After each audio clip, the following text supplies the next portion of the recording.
Y Tatiana, Echa el aceite todo el portón para arriba. perdón, se está conectando eso, ya. Ahora sí, disculpen. Si en el momento que se ingrese bulla, yo lo silencio de inmediato y acabo de iniciar la grabación. Gracias, disculpen. Perfecto, perfecto. Sí, no hay ningún problema con la grabación, Tatiana. Bueno, entonces, como les decía, les voy a compartir un poquito de lo que se vive en la DIE en términos de normas para edificios para la educación. El recorrido de la DIE es bien amplio, es una organización que inició en 2008, DIE con 2E. Actualmente es DIE con una E, ¿verdad?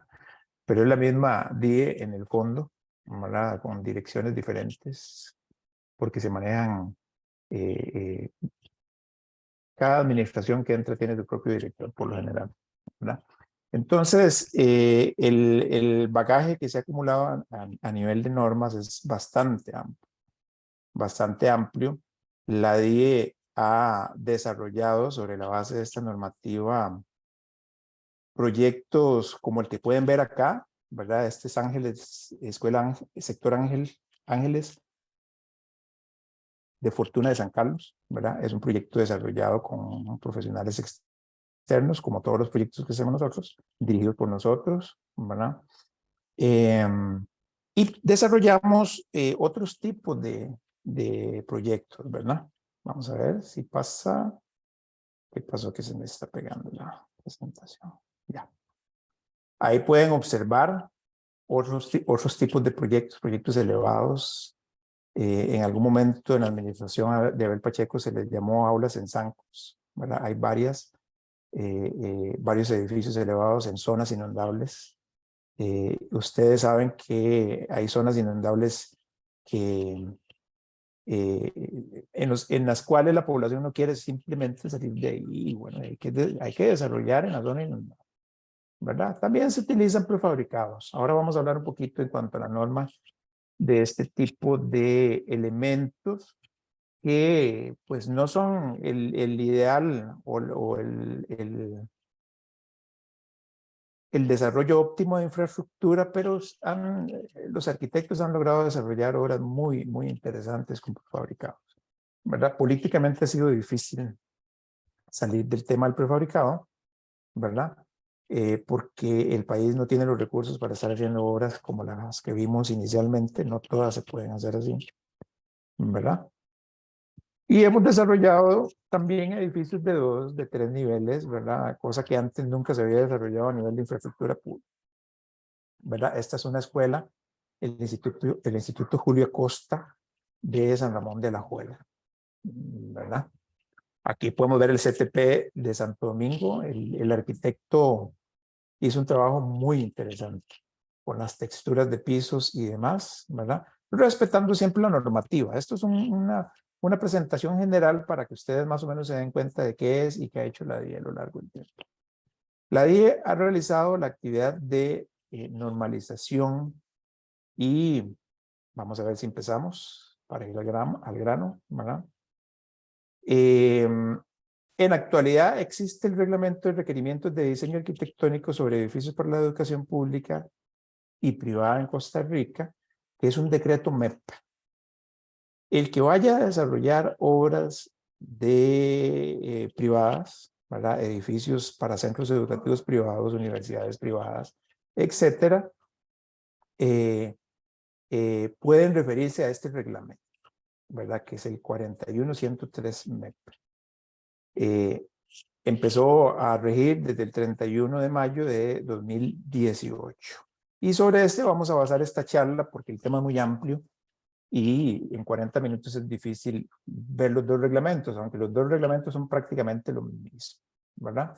El otro reglamento es el Reglamento de Construcciones de Costa Rica 6306, publicado el 22 del 3 del 2018. Bueno, y algunos se preguntarán por qué dos normas, ¿verdad? Bueno, resulta que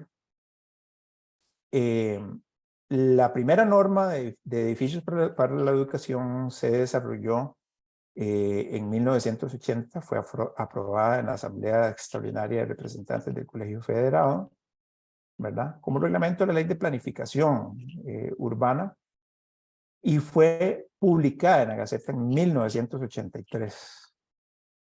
Ese mismo reglamento fue modificado en 1987, ¿verdad? Cuando se introdujo la norma de propiedad horizontal, ¿verdad? Y coincidentemente en esa época o casualmente dejaron fuera la norma de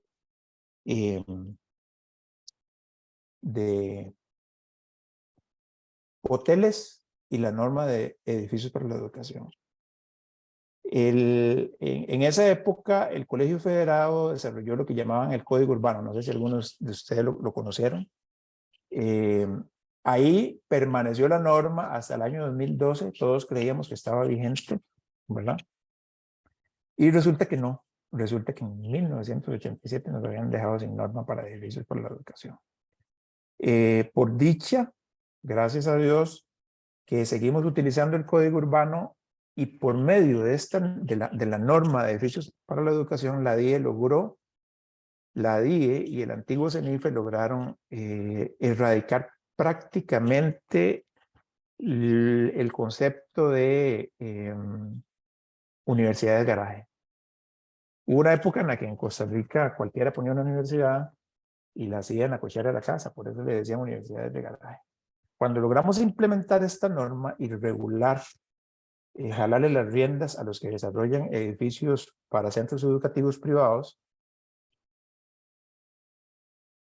pudimos empezar a reducir las universidades de garaje, y hoy día no hay universidades de garaje. Es muy difícil, ¿verdad? Está muy bien regulado. En la DIE existe, como les decía, un proceso para aprobación de centros educativos públicos. Existe una formulación de diseño que es aprobada a nivel de proyecto, a nivel de elaboración de planos constructivos, anteproyecto, presupuesto detallado, y aprobada vía APC por la DIE. O sea, la DIE es una institución más que aprueba edificios para la educación pública. Los edificios públicos se fiscalizan desde la DIE, ¿verdad? Con profesionales de planta de la DIE, y también se fiscaliza por parte de las juntas de educación, ¿verdad? Las juntas de educación son organizaciones voluntarias y ad honorem, integradas por padres de la comunidad, ¿verdad? Que asumen el tema de infraestructura de los centros educativos. Por otra parte están los centros educativos privados, que es el tema que probablemente les interesa más a todos los que están aquí presentes, ¿verdad? Que hay una aprobación previa de la DIE en cuanto al anteproyecto. ¿Por qué? ¿Por qué se tomó la decisión de que tiene que haber una aprobación de anteproyecto? Porque muchos inversionistas contrataban a un consultor para desarrollar planos constructivos, hacían una inversión elevadísima y llegaban a la DIE con los planos elaborados y no cumplían para nada con la norma. Entonces eran rebotes y devoluciones. Se decidió, para beneficio del usuario, abrir un espacio para aprobación de anteproyectos, para que el propietario no tenga que estar invirtiendo en reformulación de planos constructivos. Igual viene a través de una aprobación de APC y posterior a la aprobación de APC se hace una última visita de parte de la DIE para aprobar el edificio a nivel de infraestructura. Entonces hay un control cruzado, ¿verdad? Cosa que no existía antes de 1999, porque los interesados en desarrollar centros privados metían un plano de un pabellón y construían 4 pabellones, ¿verdad? Cuando se llegaba a verificar, ya habían hecho un montón de obras adicionales. Eso ya no se puede hacer, porque la aprobación final se da contra proyecto construido a nivel privado, ¿verdad? Otros entes que intervienen en la aprobación de centros privados. Esto es muy importante para ustedes. CONESUB, para lo que es enseñanza superior universitaria. Dirección Educativa Privada para centros privados de preescolar, educación básica y educación básica y tercer ciclo, ¿verdad? Entonces, preescolar, escuela y colegio se aprueban en la dirección de educación privada y son los que le dan todos los parámetros a seguir. Y el Consejo Superior de Educación es el que aprueba obras para edificios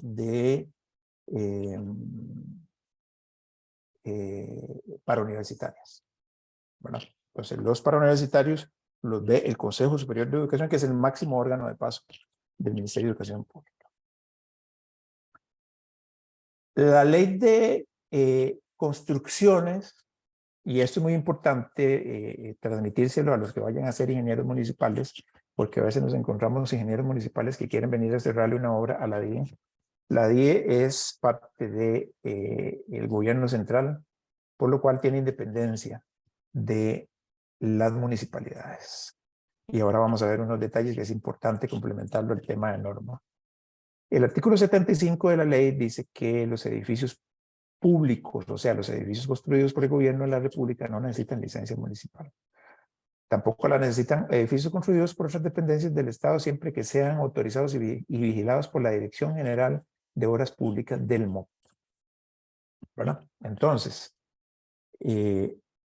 si alguno de ustedes es ingeniero municipal o conoce a un ingeniero municipal, dígale que no puede cerrarle un proyecto a la DIE, ¿verdad? Porque hay independencia. Ahora, aquí hay un bemol, ¿verdad? Si bien hay independencia de parte de la DIE, es importante saber que para nosotros, sobre todo los funcionarios de la DIE, saber que no podemos hacer lo que nos da la gana, ¿verdad? Debe existir una coordinación interinstitucional para la aplicación de las disposiciones establecidas en los planes reguladores municipales. A ver si corro un poquitito esto por acá. Ok. Eso lo pueden verificar en el dictamen 209 del 27/6 de 2014. Lo buscan ahí en internet con este dato y ahí les sale, ¿verdad? Por otra parte, bueno, me devuelvo un momentito a esta, la coordinación interinstitucional, ¿qué quiere decir? Bueno, que yo o la DIE puede desarrollar un proyecto de infraestructura sin pedirle permiso a la municipalidad, pero tiene que respetar los lineamientos del plan regulador si este existe. O aunque no exista, si hay un tema de desfogues, es muy importante que se coordine con la municipalidad, ¿verdad? Porque la DIE, si bien no tiene que coordinar con las municipalidades, no tiene que pedirle permiso, perdón, corrijo, no tiene que pedirle permiso a las municipalidades, debe coordinar y en algunas ocasiones valorar lo que dice el plan regulador para no infringir temas de retiros y demás, ¿verdad? Otro tema muy importante es que si bien la DIE no ha podido sacar del mapa el tema de los prefabricados, muchos arquitectos critican el tema de los prefabricados y se ha tratado de ir avanzando. Ya tenemos, como les decía, edificios de 3 niveles, edificios indígenas, afrocaribeños, etc.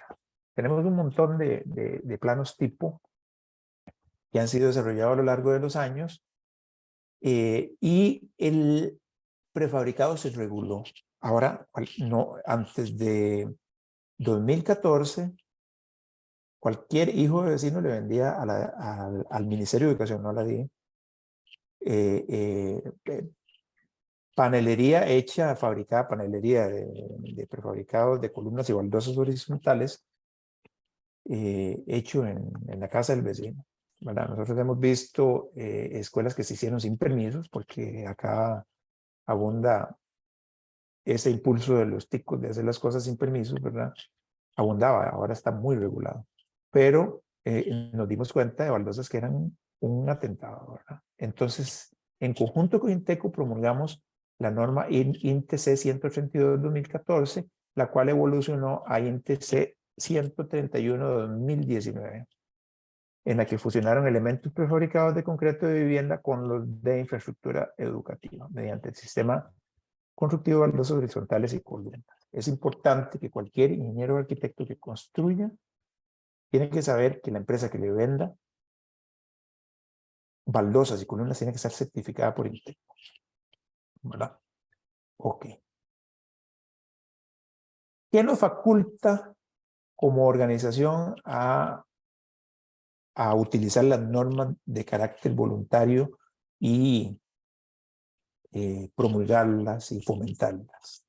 El artículo 44 del Sistema Nacional para la Calidad, número 8279, el cual indica el reconocimiento de la normalización y dice que las normas voluntarias, en tanto facilitadoras del entendimiento entre proveedores y consumidores o usuarios y promotoras de desarrollo tecnológico productivo del país, serán reconocidas, no puedo leer, como de interés público. Por eso la administración pública promoverá su uso y participará activamente en su desarrollo y financiamiento. Entonces, la norma de carácter voluntario por sí misma no tiene efecto, pero una vez que una institución pública la adopta, empieza a tener efecto, ¿verdad?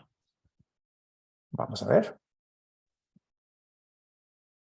A esta normativa que vamos a ver, hay una serie de normas conexas que deben ser consideradas por todo profesional que desarrolle edificios para la ubicación. Normas del Ministerio de Salud, normas de Ingeniería Bomberos, con la NFPA 101 y otras normas NFPA que no necesariamente son las 101. Ley 7600, por supuesto, importantísima, Ley de Patrimonio Histórico, Arquitectónico de Costa Rica, por supuesto el reglamento del INVU, no lo vamos a ver hoy, pero es casi que una imagen de este reglamento que vamos a ver hoy. El decreto de creación de la Dirección de Infraestructura, que es el que nos regula.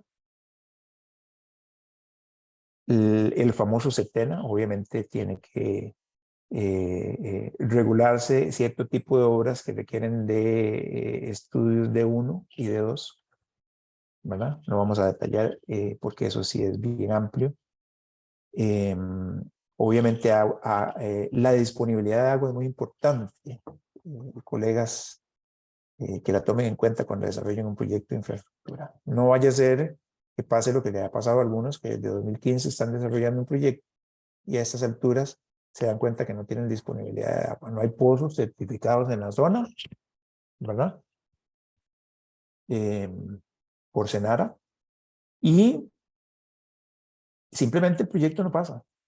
Si no hay agua potable, no pasa. Entonces, es importantísimo el desarrollo de obras. Dirección General de Aviación Civil para obras de más de cierta altura en zonas cercanas a los aeropuertos. Tenemos el caso de la Escuela Limoncito. Tenemos planos constructivos desde 2018, desde 2020 aprobados. Se empezaron a hacer en 2018. Con el Instituto Tecnológico es un edificio de 5 pisos. Aviación Civil no nos permitió tirar más niveles. Eso es lo más que se puede hacer. Y obviamente el Ministerio de Obras Públicas y Transportes, entre otras normas, ¿verdad? Conceptos generales de la norma. Es importante que el diseñador de infraestructura educativa maneje el concepto de capacidad locativa, que es la relación de uso que permite medir la capacidad de un lugar o espacio para la implementación de actividades o funciones específicas en la edificación. No todo en edificaciones de carácter educativo es la regulación de espacio que aplica para aulas. Hay regulaciones para laboratorios, hay regulaciones para comedores, etcétera, ¿verdad? Entonces, la capacidad locativa es muy importante que la domine el que desarrolla proyectos, y los que desarrollan proyectos universitarios, sobre todo,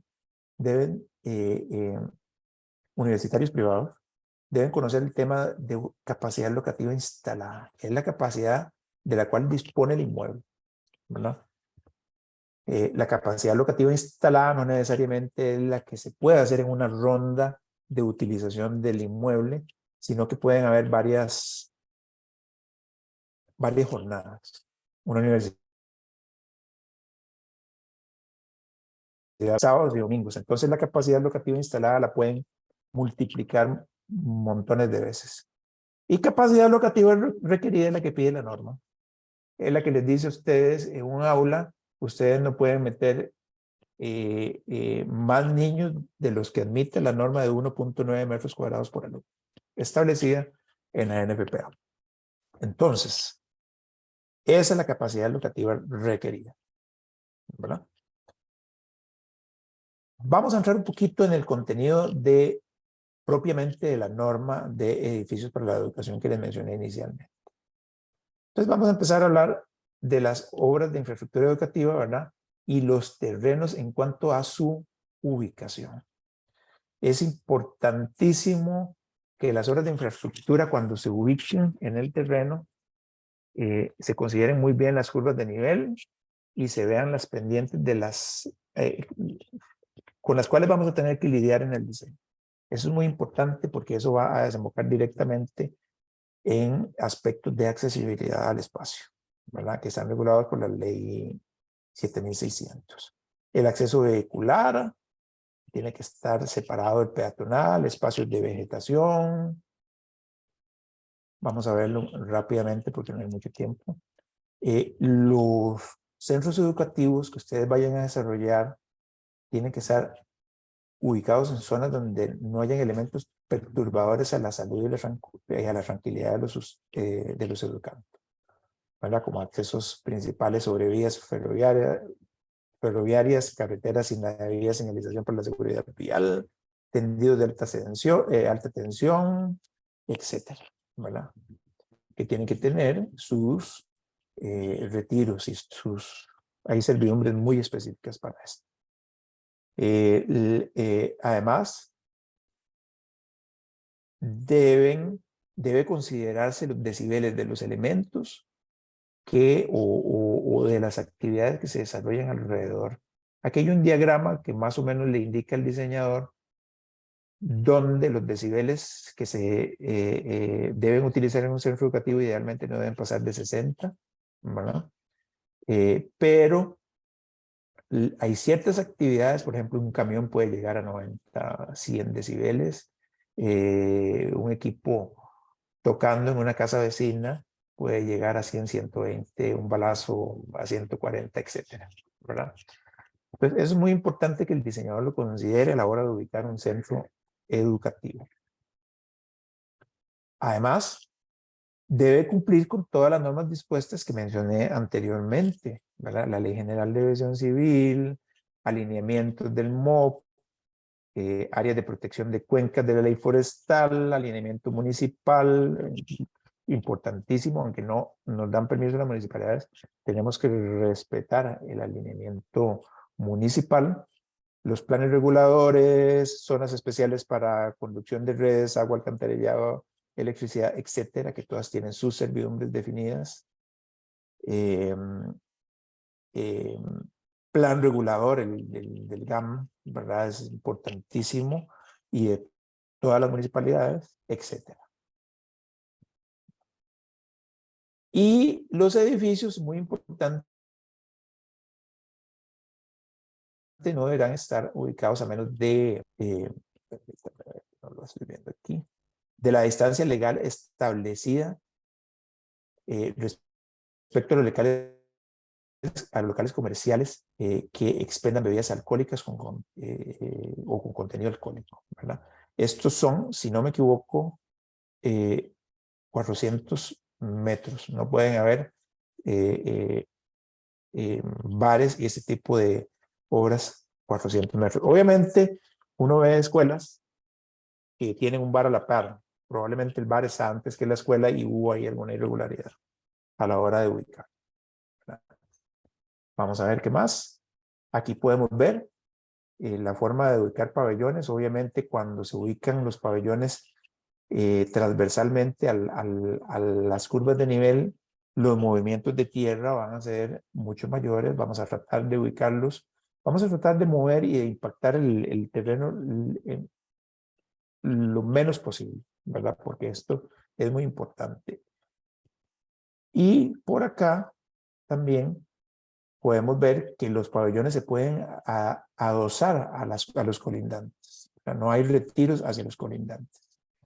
Entre pabellones, la separación máxima, mínima, ideal es de 6 metros. Eso lo manejamos a nivel público. Ahora vamos a ver la normativa que es un poco diferente para centros privados, pero por ahí anda también, ¿verdad?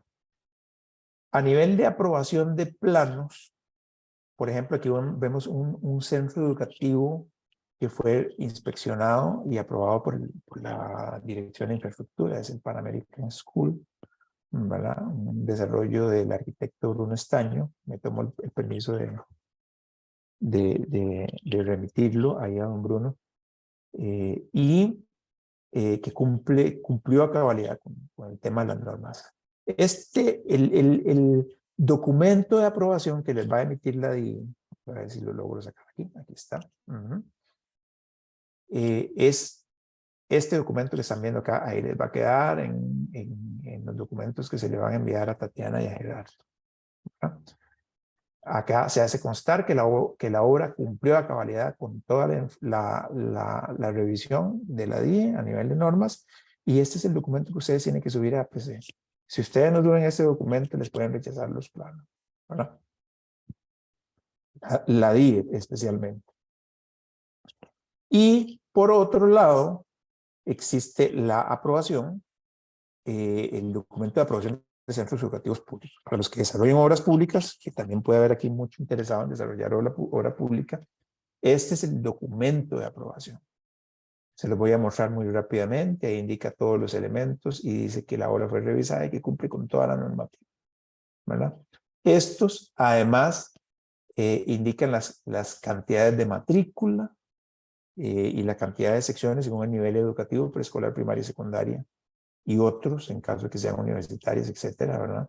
A veces el INA pasa planos que debe aprobar la DIE, entonces aquí se coloca, y se coloca también la tabla de resumen global del presupuesto referencial, ¿verdad? ¿Por qué? Porque aquí hay que establecer qué cobra el profesional y qué no puede cobrar. Por ejemplo, lo que son planos tipo, el profesional no puede cobrar la elaboración de planos. Solo puede cobrar el 1% de la ubicación del proyecto dentro del terreno. No es que no se le paga del todo, pero no se le paga lo que es la elaboración de cuando usa prototipos. Entonces en esta tabla aquí se coloca toda los acuerdos, por decir así, de la consultoría con el profesional, y se le da este documento que es el que sube a APC como requisito documental, ¿verdad? Vamos a cerrar acá. Ok. Vamos a irnos al artículo 6. Después vamos a entrar a ver toda la norma porque es muy amplia y la charla es muy corta, no da el tiempo suficiente. Entonces, vamos a ver uno que otro artículo, ¿verdad? Después yo les voy a dar la referencia para que vean las normas completas. El artículo 6 dice requisitos para la aprobación de planos. Entonces, bueno, cuando metan un plano que va a ser aprobado por la vía APC, tienen que meter el plano de catastro, tienen que meter la certificación de uso de suelo por parte de la municipalidad. Si es un centro privado o es una universidad privada, constancia del tipo de unidad académica administrativa, niveles educativos que se impartirán, ¿verdad? Eso después lo ven ahí más detalladamente. Certificación del registro público en nombre comercial de la institución para centros privados, certificación original y vigente de la personería jurídica del ente, en caso de edificios arrendados, presentar contrato autenticado notario público. Bueno, designar un profesional responsable de la obra. Además, debe desarrollar el anteproyecto de la obra que contemple como mínimo plantas de distribución de los diferentes niveles, de los diferentes espacios, plantas de techos, ubicación, localización, sistema de iluminación, plano de conjunto, elevaciones, secciones, terrazas y niveles debidamente escaladas y acotadas del anteproyecto de obra. Y debe además cumplir con todos los requerimientos que le pueda pedir el CONESUB, Dirección de Educación Privada, o el Consejo Superior de Educación que les mencioné anteriormente, con todas las certificaciones que ellos piden, ¿verdad?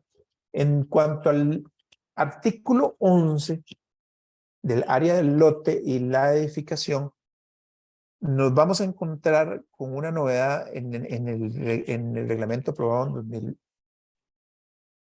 2018.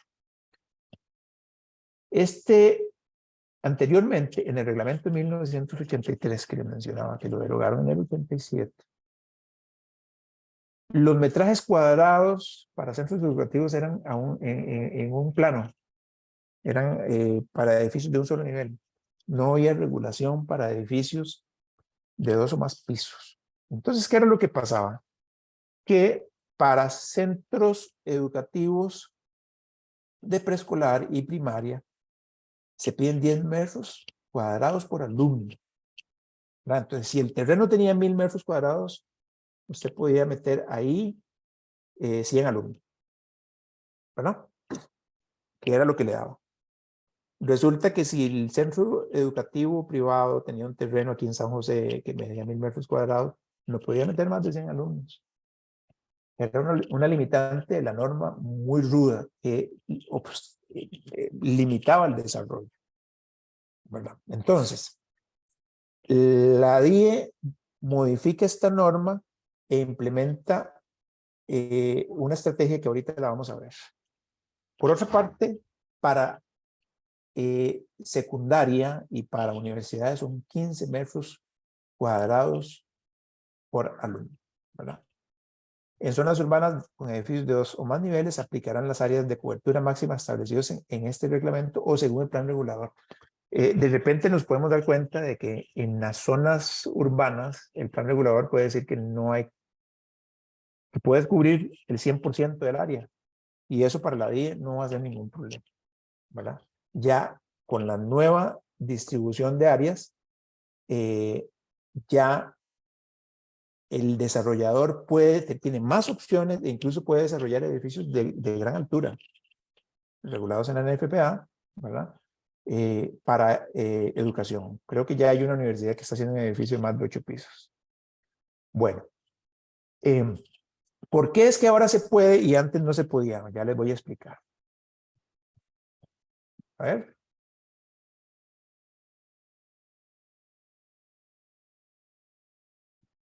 Vamos a ver, para la norma, para la rama de educación especial, perdón, diversificada y superior, deberán aplicarse los lineamientos manuales, métodos para cálculo, capacidad locativa que establezcan las entidades que les mencioné con su Consejo Superior de Educación, etcétera. Voy a volverme un poquitito más para acá nuevamente, ¿verdad?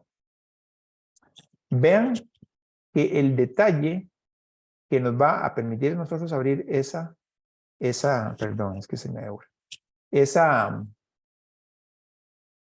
el manejo del área de manera que puedan hacer edificios ya en un edificio en un terreno de 1000 metros, ya no necesariamente pueden meter solo 100 alumnos, ahora pueden meter más, ¿verdad?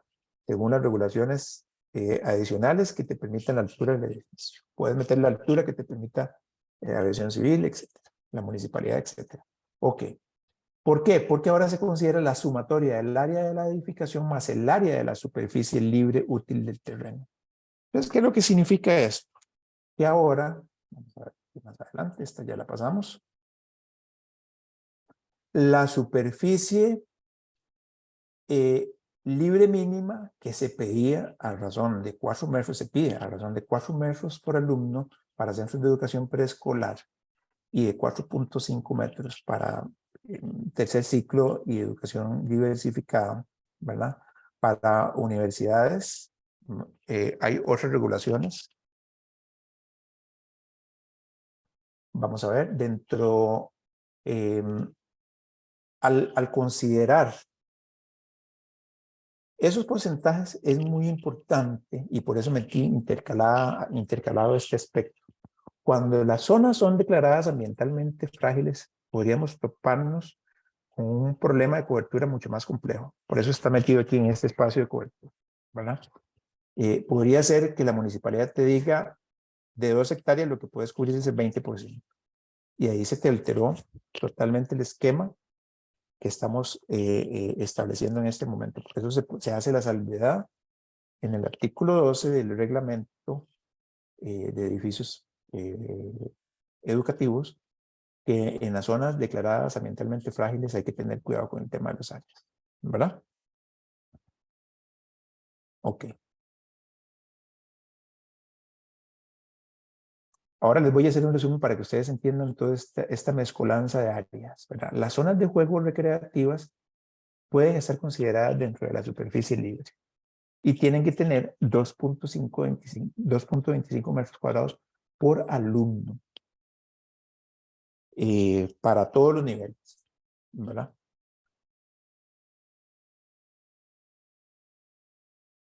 Las zonas verdes deben tener, ahora vamos a ver un resumen de todo esto porque es difícil entenderlo así proyectado, ¿verdad? El área restante de la superficie debe destinarse a zonas verdes de la superficie libre, ¿verdad? Que eran 4 metros y 4 metros y medio, acuérdense, deben destinarse a zonas verdes. Dentro de esta área o dentro de la superficie libre útil del terreno deberán incluirse zonas de seguridad. O sea, además dentro del área verde vamos a poder meter 0.65 metros cuadrados de área de seguridad. Estas zonas deben estar debidamente rotuladas y cumplir con todos los requerimientos de accesibilidad de la ley 7600. Eso es muy importante, ¿verdad? Ustedes no van a poner un área de seguridad que es para cierto tipo de eventos que se podrían dar. No pueden poner gradas ni cosas que hagan que la gente se vaya a tropezar, ¿verdad? En las zonas de seguridad, vamos a ver, aquí lo dice, no deben darse las siguientes condiciones: circulación de vehículos, áreas de parqueo, existencia de árboles de más de 3 metros de altura, tendidos eléctricos, tanques sépticos, tanques de captación, tanques de incendio y otros tipos de obra que puedan falsear la superficie de soporte donde las personas van a estar ubicadas en la situación de emergencia. Noten que para otro tipo de emergencias, esto es para sismos, ¿verdad? Para otros tipos de emergencias, como fuego, deslizamiento, inundación, obviamente hay que evacuar el centro educativo. Ahí no hay áreas de seguridad inmediatas todavía, ¿no? Y puede ser que haya que sacar a los niños a un parque o algo, pero eso lo ven los educadores, los directores y las juntas, ven cómo manejan eso con los centros educativos y elaboran planes específicos para eso.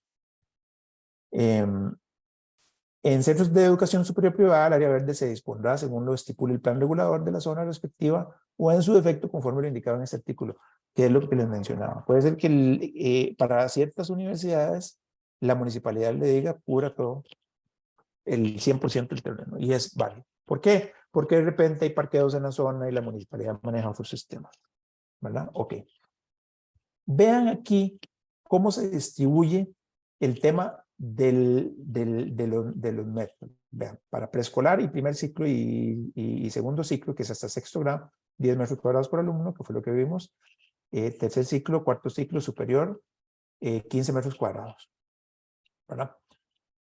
Vean que la superficie libre está compuesta por 3 elementos: zona recreativa, zona verde, y la zona verde, dentro de la misma está el área de seguridad, ¿verdad? Esto no se pedía en algunos centros educativos viejos. Tenemos el problema, sobre todo privados, tenemos el problema. ¿Por qué privados? Porque los públicos se hacían en terrenos muy grandes, donados por personas, y habían hectáreas de hectáreas, y ahí no hay problema. Pero sí teníamos centros educativos privados de que no tienen dónde meter a los niños en caso de un sismo o una situación generada por este tipo de situaciones, ¿verdad? Entonces, ahora se le pide que dejen espacio a razón de 0,65 metros por alumno. El nuevo diseñador tiene que considerar el área de seguridad para sismos. Obviamente, como lo había dicho, no para situaciones de incendio o demás, porque se nos ahogan los chicos ahí, ¿verdad? En el área de seguridad. Ok. Y esa sumatoria, superficie libre útil del terreno más el área de la edificación, nos va a dar los 10 metros, ahí están sumados, ¿verdad? Estos 4 metros que están compuestos por estos 3 más los 6 metros suman los 10 metros, ¿verdad?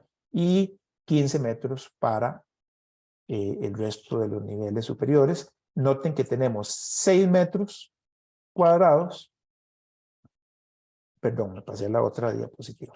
Tenemos 6 metros cuadrados para desarrollar edificio y 11.5 metros cuadrados para desarrollar edificios de tercer ciclo, cuarto ciclo, niveles superiores, ¿verdad? Entonces ahí ustedes van a ver que se les empieza a limitar el terreno con la ley anterior, que estaba diseñada para un piso. Con la nueva ley, ustedes van a poder dentro del edificio meter las áreas recreativas y van a poder meter incluso las áreas verdes. Y las áreas de seguridad van a poder coordinarlas con la municipalidad o con otras áreas circundantes, de manera que ustedes van a poder hacer la cantidad de pisos que el plan regulador les permita, ¿verdad? Esto es un avance que le permite a los propietarios de centros privados desarrollar. Bueno, ok. Vamos a ir al artículo 15, ¿verdad? Espacios mínimos que requieren una edificación escolar. ¿Cuánto llevo, Tati? En este momento son las 7:47. ¿Ves? Nos Por pueden eso. quedar unos 13 minutos o 5 más por lo Oh, que empezamos después. ok, ok. Y querían que en esta charla viéramos contratación administrativa. Le dije a Gerardo que estos temas son muy amplios y contratación administrativa, después si hay gente interesada podemos ayudarles a ver este tema para contratación de obra pública. Es un tema amplísimo, ¿verdad? En 40 minutos tampoco se ve. Ok, volviendo al tema, espacios mínimos requeridos en los edificios escolares. Bueno, esto se le aplica a veces a centros de preescolar. Empiezan un centrito educativo y los que le pedimos son suficientes salas de clase, área administrativa, pasillo y corredores adecuados y suficientes servicios sanitarios, ¿verdad? Y otros espacios adicionales, bueno, cancha techada, salón multiuso, eso no se le exige a todos, no todos los centros educativos tienen el recurso para hacerla, ¿verdad? Espacios para educación física, área de biblioteca, comedor, enfermería, espacios para enseñanza especializados como laboratorios, talleres y similares que tienen otros mensajes, ¿verdad? Área de espera o vestíbulo para padres, estacionamientos, etc. El tema de estacionamientos es importante, es súper sui generis en universidades, ¿verdad?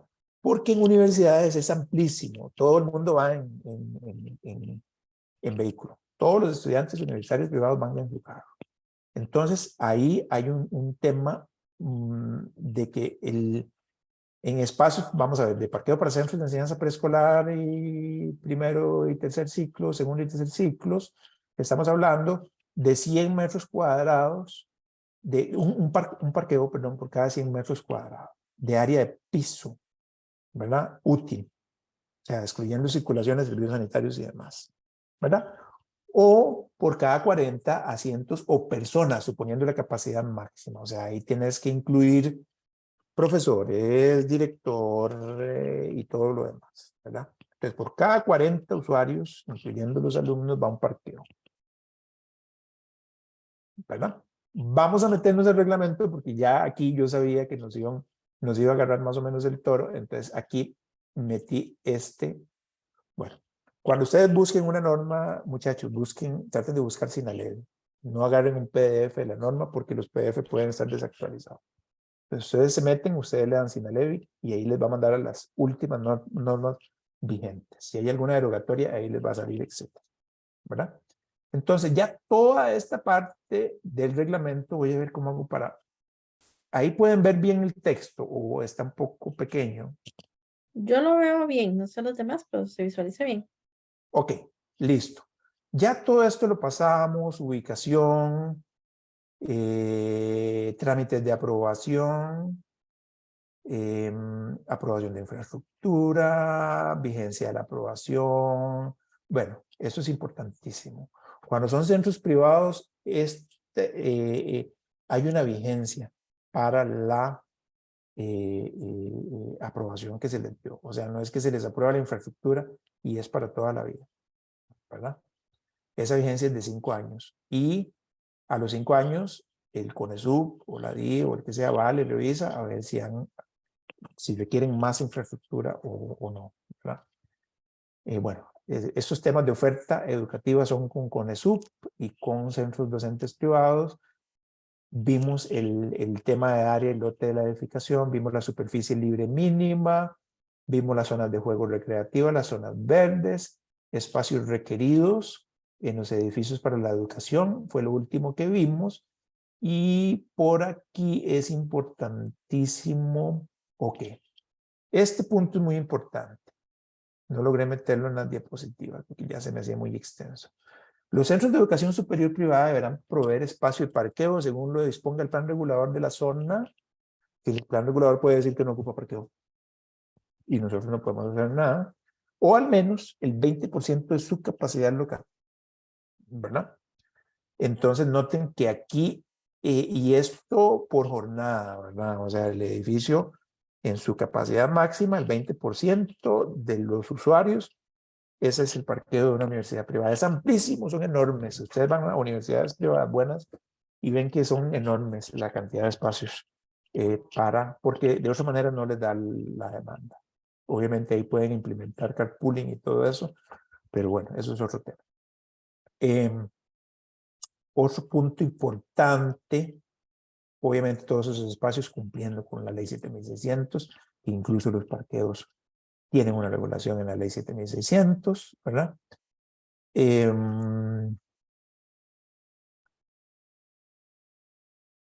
Vamos a ver este artículo.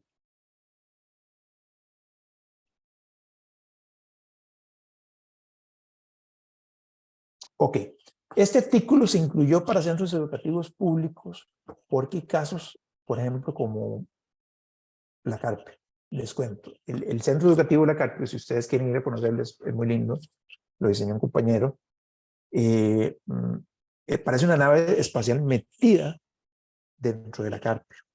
Y a veces no existen todas las condiciones. Entonces, esta norma, este artículo 16 no está en el reglamento de construcciones, ¿verdad? Está en los edificios que va a desarrollar el Ministerio de Educación Pública, ¿verdad? Y hay excepciones cuando son zonas con altísimos, con una complejidad social alta. Podrían hacerse excepciones a la norma, ¿verdad? Después, vamos a, ahora sí, esto es muy importante. Área mínima para los salones de clase. El área de las salas de clase se calculará a razón de 1.90 metros cuadrados por alumno. Y aplica para todos los niveles. Esto está regulado en la NFPA. Ahora, en preescolar a veces hay niños que ocupan colchonetas, etcétera. En preescolar son 2 metros cuadrados por alumno y en educación especial son 4 metros cuadrados por alumno o más.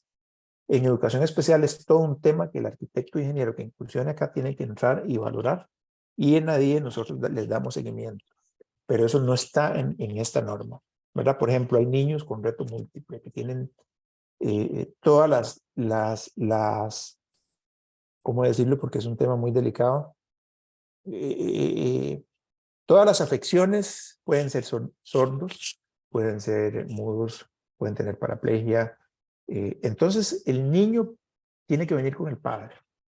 Y a veces se ocupan hasta 16 metros cuadrados por alumno en casos de educación especial. Si alguno de ustedes diseña un edificio de educación especial, acuérdese de esto que es muy importante porque de ahí emana la calidad de vida que le vamos a dar a los estudiantes. Ellos son el centro y el objetivo de todo este trabajo que hace la DIE y que hacemos nosotros. Dice, la relación entre la dimensión frontal del aula y su profundidad no debe superar la proporción 1 a 5. Esto los arquitectos lo manejan bien, 1.5 a 1. ¿Por qué? Porque habían centros privados que adaptaban casas y nos metían un pasillo de 5 metros por 2 metros y querían meter un aula ahí. Eso ya no se puede.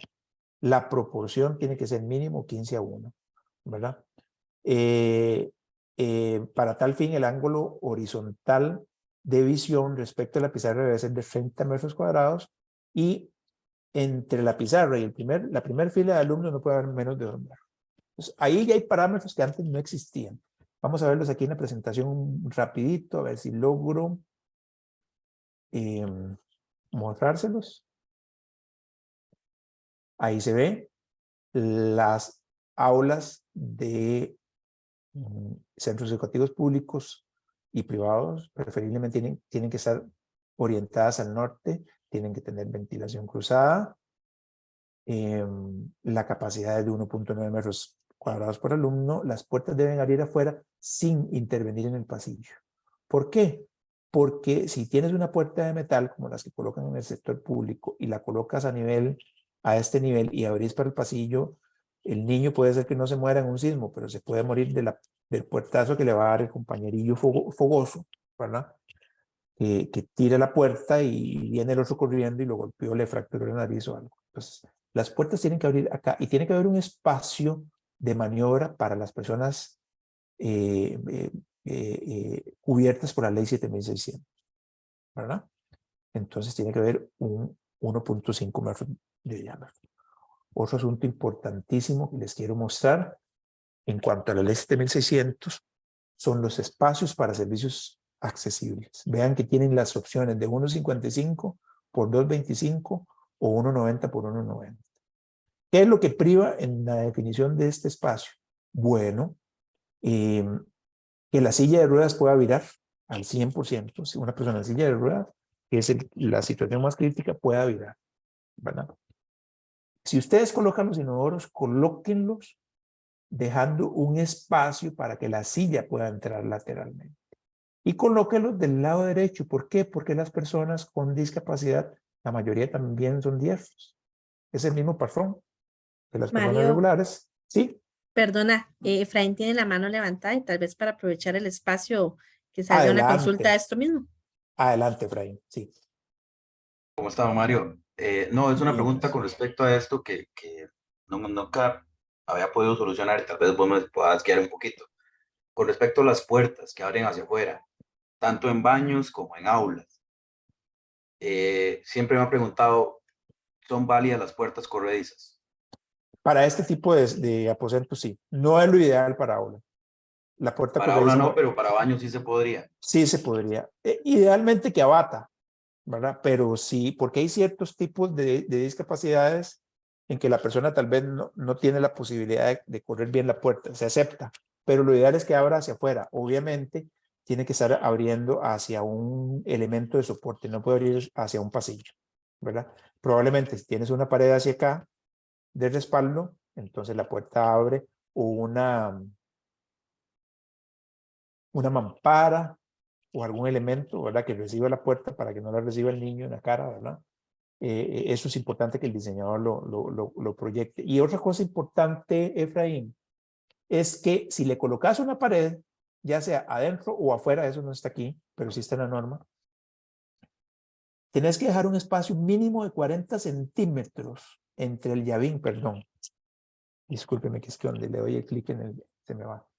Entre el llavín y la pared que vas a colocar tiene que haber 40 centímetros libres. O sea, no puedes venir y ponerle una pared externa acá, ¿verdad?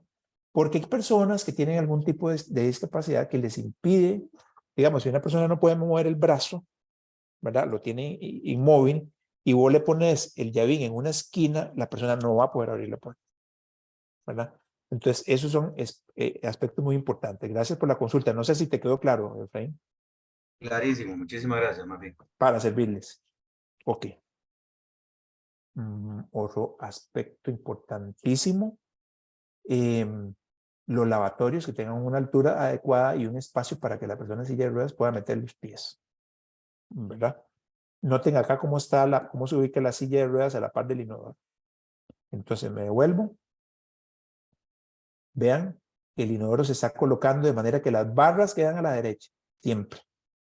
Si pones el inodoro acá, por ejemplo, ya las barras, bueno, sí podrían estar a la derecha, pero no tiene espacio acá para que la silla se coloque porque va a estar el flujo de acceso, ¿verdad?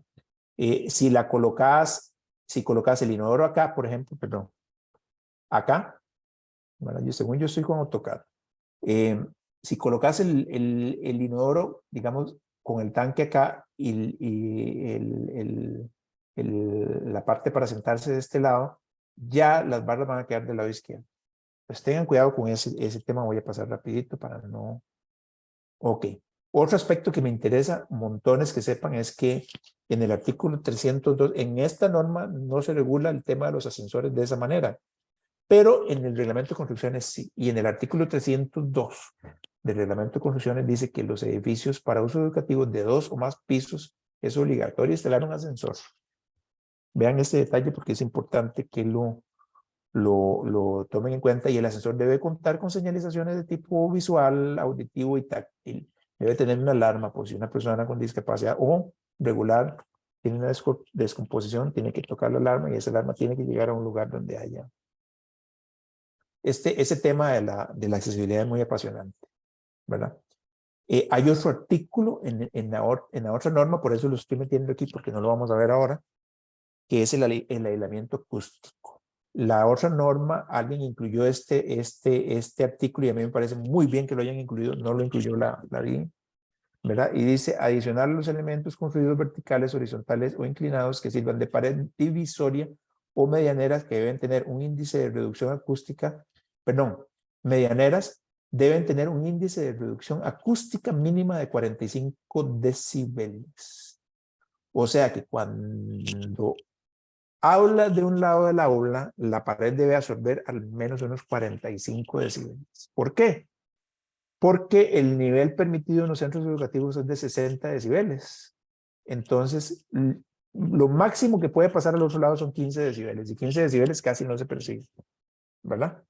Entonces, una pared prefabricada en la actualidad tiene que tener una composición tal que permita que cumpla con este requerimiento. La norma Finteco que les mencioné anteriormente cubre este elemento en los prefabricados, ¿verdad?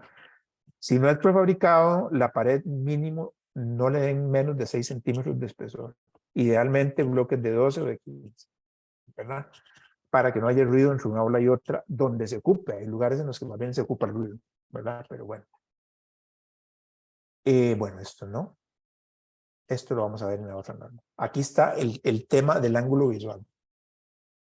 Ustedes no pueden ubicar a un niño acá, por ejemplo. Si la pizarra está acá. ¿Por qué? Porque el ángulo visual, perdón. Porque el ángulo visual va a ser de menos de 30 grados. Necesitamos que los chicos puedan ver claramente la pizarra. Esto no estaba regulado antes. Ok, volvemos ahora sí a las normas, ¿verdad? Y vamos por el área mínima del aula, ¿verdad? Y vamos a ver, aquí estaba la proporción que les mencioné y el ángulo visual de 30 grados que está por acá, ¿verdad? Ya quedó ahí ilustrado. Vamos a bajar un poquitito más para ver si terminamos de ver toda la norma. La altura. Arquitectos, arquitectas. El Código de Educación regula un metraje cúbico mínimo por estudiante, que es de 5.3 metros cuadrados por alumno. UNESCO también lo regula, ¿verdad? Entonces, sobre la base de esos 5 metros cúbicos por alumno, establecimos que idealmente los centros educativos no deben ser de menos de 2.70. O sea, si pones un cielo, y sobre todo, tal vez en preescolar te admiten los 2.50, pero en secundaria tenemos muchachillos que miden 1.90. Y ese chiquillo, después de física, en un espacio de 2.50 y casi pega la cabeza ahí arriba, y con 30 alumnos, que es lo que caben en las aulas nuestras, 28 alumnos más o menos, según la norma, aunque en la realidad a veces meten más, ¿verdad? Que eso se nos sale ya, se nos escapa, se le escapa a la DIE de su control, ¿verdad? Pero partiendo de que sean 28 alumnos, si es de menos de 2 metros, de menos de 2.70 metros, es un espacio muy, el confort climático va a ser problemático, porque tienen que haber renovaciones de aire que permitan un confort térmico adecuado, ¿verdad? Entonces vamos a ver, estos espacios siempre deberán tener cielo raso, termoacústico y ventilación cruzada, que era la que vimos, ¿verdad? Que permite la renovación constante del aire. En casos técnicamente calificados, en los cuales esta condición no pueda ser implementada, deberá aplicarse lo indicado en el presente capítulo en materia de ventilación. Y ahí nos vamos más adelante, ahora lo van a ver, a edificios de gran altura. En un edificio de gran altura ustedes no pueden meter ventilación cruzada. Ya a 15 pisos, y ustedes no van a decirle, muchachos, abre la ventana para que entre aire. Ahí aplican las renovaciones de aire reguladas por INTECO, ¿verdad? Que lo vamos a ver un poquito más adelante. Ahí ustedes se consiguen un ingeniero mecánico que les haga un sistema de ductería que le genere esas renovaciones de aire, ¿verdad? Esto se introdujo para fomentar el desarrollo y es parte del trabajo valiosísimo que ha desarrollado la DIA a lo largo de los años y que se divulga muy poco.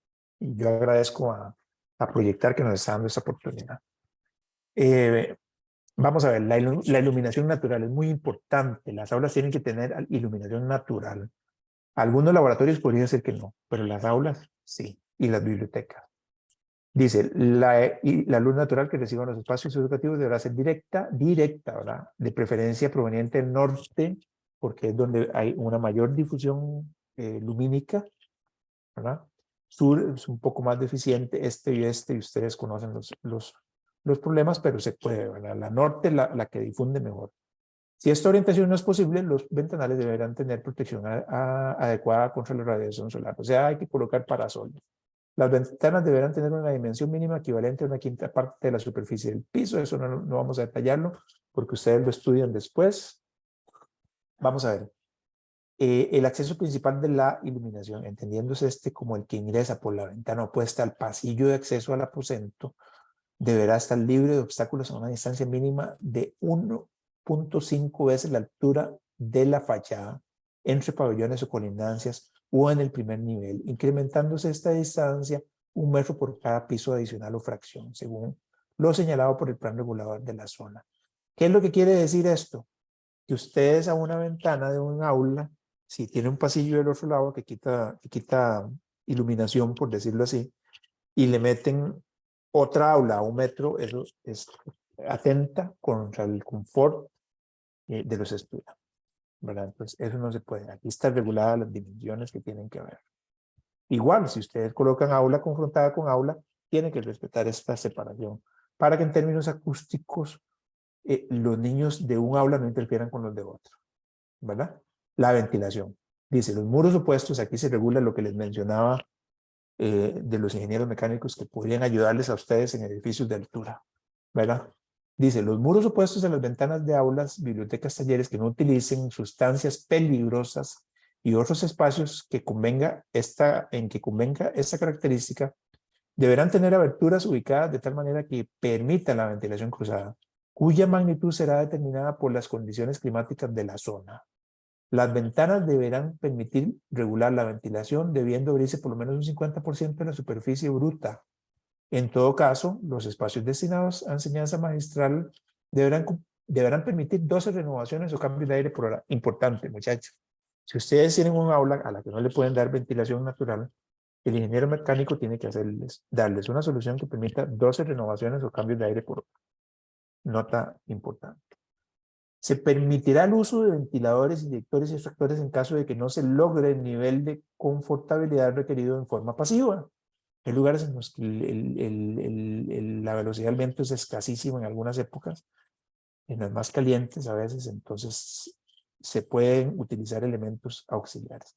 En aulas, bibliotecas, talleres que no utilicen sustancias peligrosas y otros espacios que convenga esta característica, los sistemas de ventilación forzada o mecánica podrán utilizarse como complemento y no de forma excluyente la ventilación natural cruzada. Ok, si ustedes tienen un edificio de 1 o 2 pisos, ustedes no van a gastar en un sistema de inyección artificial porque la DI no se los va a aceptar. ¿Por qué? Porque eso solo se acepta en edificios de gran altura, donde ya definitivamente la ventilación cruzada no funciona. ¿Por qué no se utiliza en edificios de 1 o 2 plantas, incluso de 3?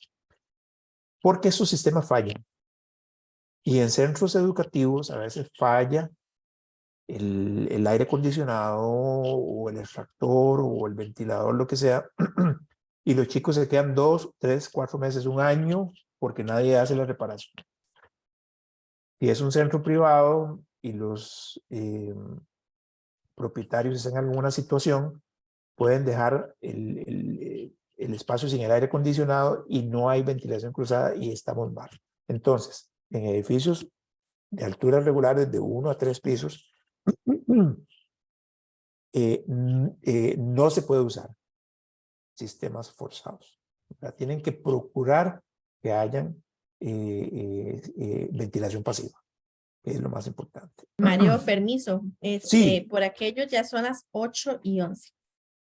Ok, yo sabía que era un montón. Bueno, muy rápidamente, la norma habla de iluminación artificial, termina de hablar de los problemas de la ventilación cruzada en casos donde la NFPA no lo permite, donde hay muros cortafuego y cortahumo y todo eso. Entonces, bueno, todo eso lo regula la norma, la iluminación artificial también, las puertas, la apertura 90 centímetros libres de batiente y de llavín y de todo, ¿verdad? ¿Qué más? Servicio sanitario, ya lo vimos por dicha allá, ¿verdad? Rampas, esto es importante, las rampas no pueden tener menos de 1,20 m. Y si es una rampa que va a servir de acceso a un segundo nivel, ¿verdad?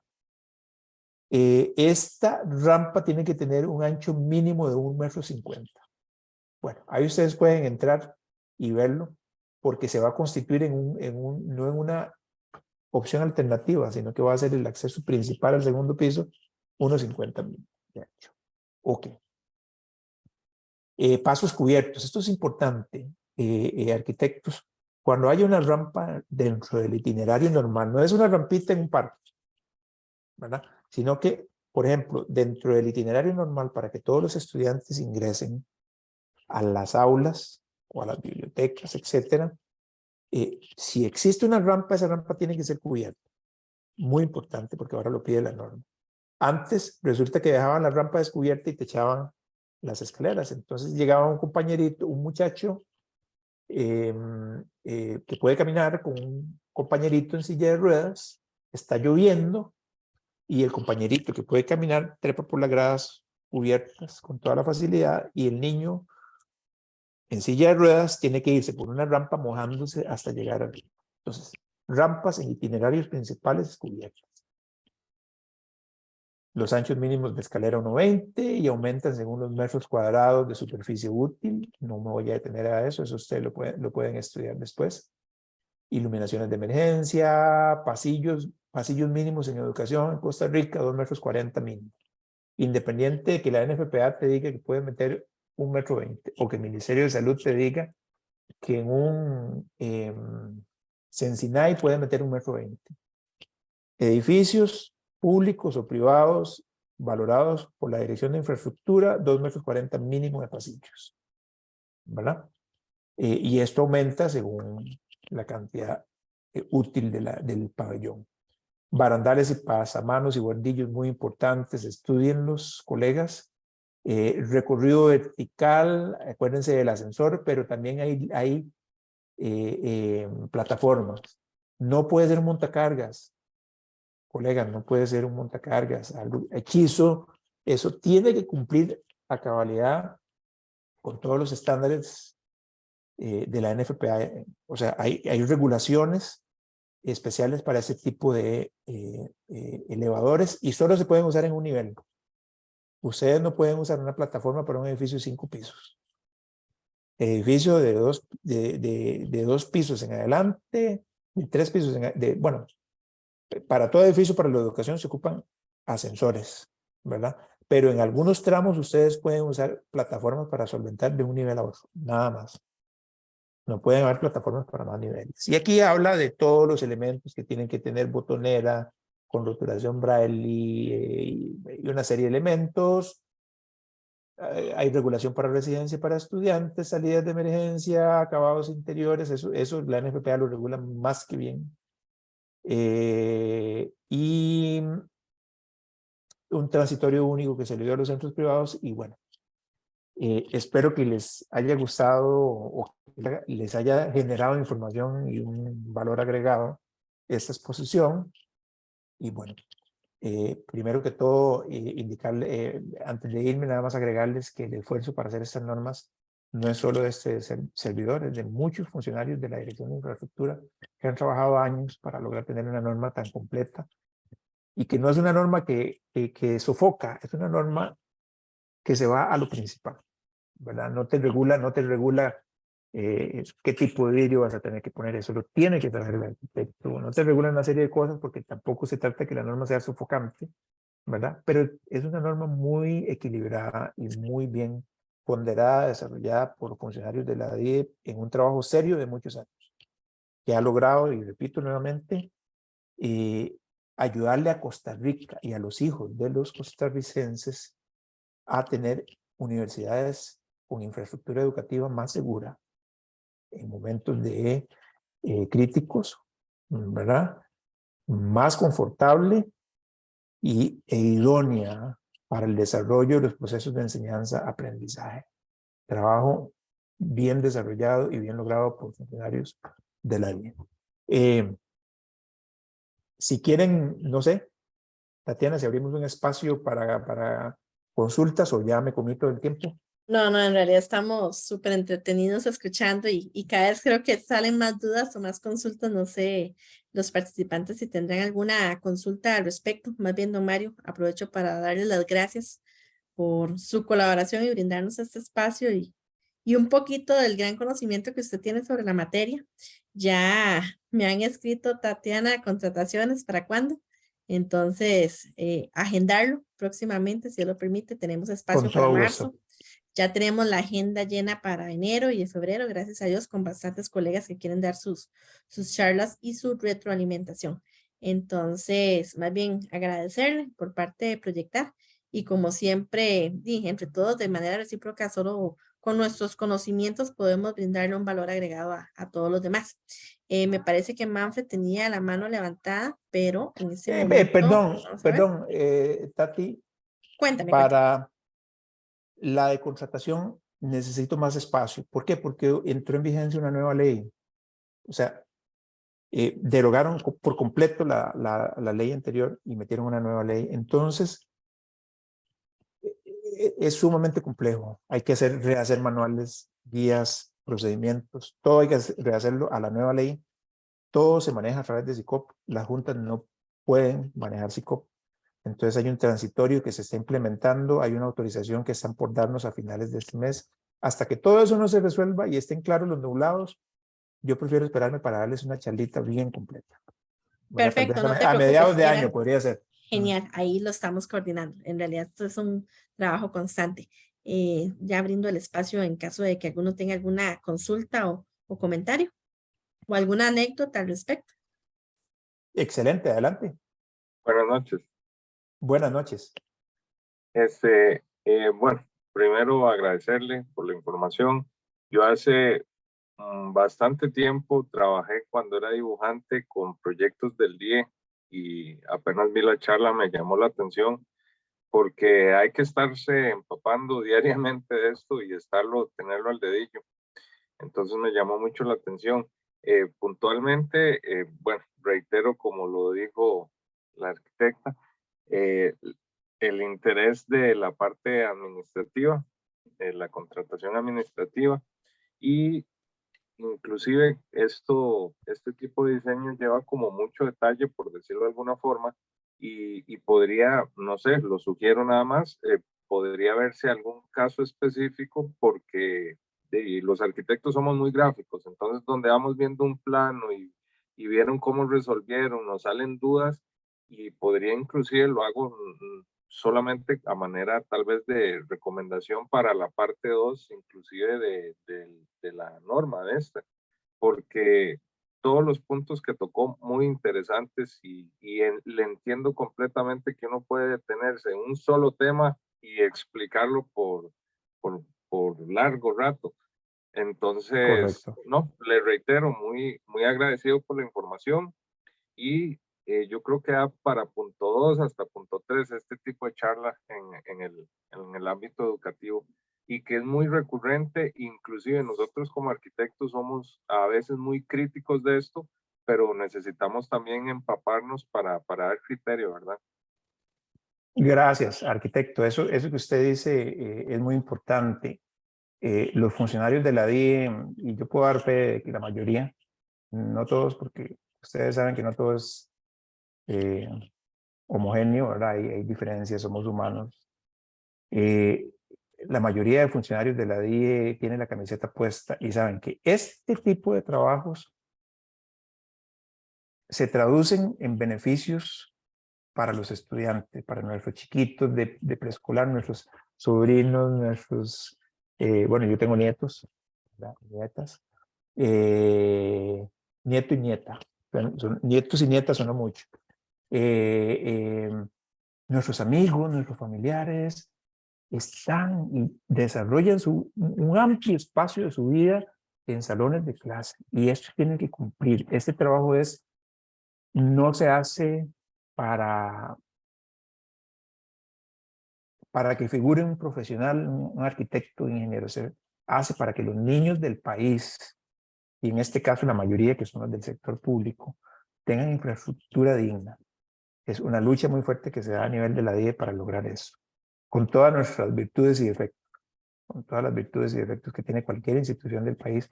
Pero entonces, arquitecto, bienvenido a ese grupo de interesados en servirle a los niños. Cuando hagamos planos bien hechos, estamos haciendo a niños felices. Algunos profesionales lo enfocan desde el punto de vista de proyectos, entonces dicen, no, es que no son niños, son proyectos, y necesitamos hacer proyectos bien hechos. Sí, proyectos bien hechos para niños felices, con confort, niños con rendimiento académico, niños que no desertan, porque infraestructura educativa buena, y eso lo dijo el Estado para la Educación, el Estado de la Nación, perdón. Sí, el segmento del Estado para la Educación del Estado de la Nación, ellos dijeron, la infraestructura educativa incide en los índices de deserción, incide en el rendimiento del estudiante.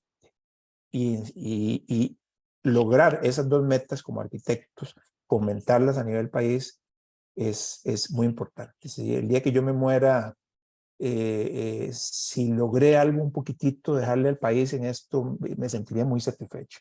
Y espero que todos los colegas piensen lo mismo, ¿verdad? Gracias, arquitecto. Así es, muchas gracias, don Mario. Eso es lo que muchos comentan. El día de mañana qué pasa y qué legado estamos dejando, ¿verdad? Y cada uno en su propia especialización. No sé si algún otro tiene algún comentario, alguna vivencia o alguna consulta, si no cerramos la presentación en este momento para guardar la grabación y proceder a compartir. Don Mario, yo por allá en el 2010, todavía no, me estaba a punto de graduar y trabajé con un arquitecto que hicimos, él estaba haciendo un trabajo para la Junta de Desarrollo, la Junta de Educación de La Fortuna. Uh-huh. Nos habíamos metido a hacer todo el colegio nuevo de La Fortuna en ese tiempo. Yo era como el asistente de diseño y le ayudaba en dibujo y todo, ¿verdad? Recuerdo que habíamos empezado a hacer un aula que rompiera los paradigmas del cajón cuadrado y más bien como que le hacíamos un saliente a 45 para que el viento ingresara por un lado, pegara en la pared, se metiera en otro. Hicimos un trabajo bastante exhaustivo y bastante bueno, creo yo. Pero de ahí recuerdo que dos cosas. El día nos agarró y nos dijo, bueno, chiquitos, espérense, están haciendo mucho loco, tal vez estén interesantes, pero espérense, ¿verdad? Nos pusieron el estate quieto, como decimos nosotros, y me parece bien, ¿verdad? Ahí es donde uno aprende cosas. Cuando eso, no, al final, miras que no supe qué pasó con ese proyecto, porque creo que se pegó mucho tiempo en el día, y la misma junta de ese lugar, como que se quedaron dormidos y se les pasó el tiempo, bueno, no sé. Yo después Sí, salí a trabajar múltiples independiente motivos, sí. Uh-huh. y se perdió. Pero fue una anécdota vacilona. Años después me tocó trabajar en un colegio privado, entonces también no tuve que aprender de la nada. Entonces empecé a sacar citas y como era privado, trabajé con una muchacha, Seti Young. Doña Setsi, sí. Excelente, excelente profesional, me enseñó un montón ahí en las normas Excelente, excelente. privadas Sí. y todo. Y más bien cuando eso tenía uno que agarrarse con las juntas, ¿verdad? Que ellos decían, hagamos tal cosa y hagamos tal otra, y a veces ni espacio tenían para desarrollarlo. Entonces ya me tenía que reunir con Seti y Seti me decía, no, hay que hacer esto y esto y esto. Yo me iba y transmitía con los clientes eso. Digo, pucha, como son juntas, son muchas cabezas pensantes, ¿verdad? Entonces tenés que echarte un pleito con todos para decirles que hay que cumplir, pero sí, todo este tema es súper, súper interesante. La charla me encantó y esperamos que nos siga regalando un poquito más de su conocimiento. Excelente, arquitecto. Le cuento rápidamente. En nadie desearíamos hacer edificios como este que les estoy proyectando todo el tiempo. Lamentablemente, vean que estos son proyectos de 2000 que fueron metidos en el catálogo de proyectos de la DIE. De 2018 a la fecha, es muy poco lo que se ha logrado avanzar en obras nuevas, aunque sí se ha trabajado por la escasez de recursos económicos que tiene el país, generados por la pandemia y por una multiplicidad de factores, ¿verdad? La situación fiscal del país. Entonces, ¿qué es lo que sucede? En algunos momentos hemos tenido que decirle a los profesionales externos un estate quieto, muy gentil, no malintencionado, sino en el sentido de que no alcanza la plata. Hemos querido, yo como arquitecto, desearía que nos hubiéramos deshecho los prefabricados hace años, pero lamentablemente el país no tiene los recursos, entonces la línea de inversión en infraestructura se define a nivel político, no se hace a nivel de técnico. Entonces, si lo que piden son aulas prefabricadas, porque hay dinero para aulas prefabricadas, que eso lo maneja cualquier maestro de obras, ¿verdad? Entonces, a veces hay años en los que se ha limitado y se les dice, no se puede porque simplemente no hay dinero para hacerlo. Desearíamos hacerle este tipo de obras a todas las comunidades, pero lamentablemente el país ha ido para atrás en esta materia porque ha habido años en los que hemos invertido 100.000 millones o más en un año. Este año, por esfuerzo enorme que hizo la señora ministra y la señora viceministra, logramos pasar de 5.000 millones a alrededor de 10.000 millones, pero eso lo gastamos nosotros, solo el centro educativo de Limoncito cuesta 8.000 millones de colones. Eso lo gastamos en un centro educativo y es el dinero que tenemos para todo el país. Entonces sí, arquitecto, lamentablemente a veces hay que limitar, y qué dicha que nos abrió este espacio proyectar, porque aquí les podemos explicar por qué es que no hemos podido salir de prefabricado, ¿verdad? Y por qué tenemos que seguirlo usando. Y bueno, sin ser pesimista ni negativo, hay arquitectos, no digo nombres para no hacer propaganda, que han hecho maravillas con los prefabricados. Ustedes van al liceo, es el técnico del Liceo de Santo Domingo, creo que es el Liceo de Santo Domingo, aquí lo tenía. Ustedes van y da gusto ver el trabajo que hizo el arquitecto. En los pisos hizo unas maravillas, las degradaciones en las baldosas, y es un prefabricado, ¿verdad? Entonces, como arquitectos, hasta ahí podemos lucirnos, ¿verdad? Mario, tal vez no hacer la propaganda, pero sí invitarlos a que formen parte del grupo. Entre más tengamos conocimientos y vivamos esas experiencias, más nos vamos fortaleciendo, ¿verdad? Excelente arquitecta. No, perdón que le interrumpa, pero ya debemos finalizar. Más bien, muchísimas gracias, don Mario. Extiendo los comentarios que me han brindado por aparte. Efectivamente, requerimos una parte 2 o 3 de esta charla y cuidado, ¿no? Como bien lo indicó Manfred, de una forma más práctica con la implementación de cada norma hasta en un solo espacio, cuidado, no solo un baño o solo un aula, y podamos ver si la norma nos permite o no hacerlo. Sería un ejercicio de mesa bastante interesante y sé que muchos acá le gustarían compartirlos. Entonces, cuando guste, con muchísimo gusto, podemos irla planeando con tiempo y en lo que se le pueda ayudar, estamos a la orden. Para servirle a todos y gracias por el espacio que nos dieron y bueno, nuevamente agradecer a Proyectar por esta iniciativa. Gerardo, también saludos cordiales. Sí, Gerardo hoy no nos pudo acompañar, pero aquí estamos en representación. Muchísimas gracias a todos. Buenas noches y estamos en contacto en el chat. La próxima charla es este próximo jueves y sería con Pintura Sur. Para servirles. Muchas gracias, buenas noches. Buenas noches. Gracias, buenas noches a todos. Voy a detener la grabación en este momento.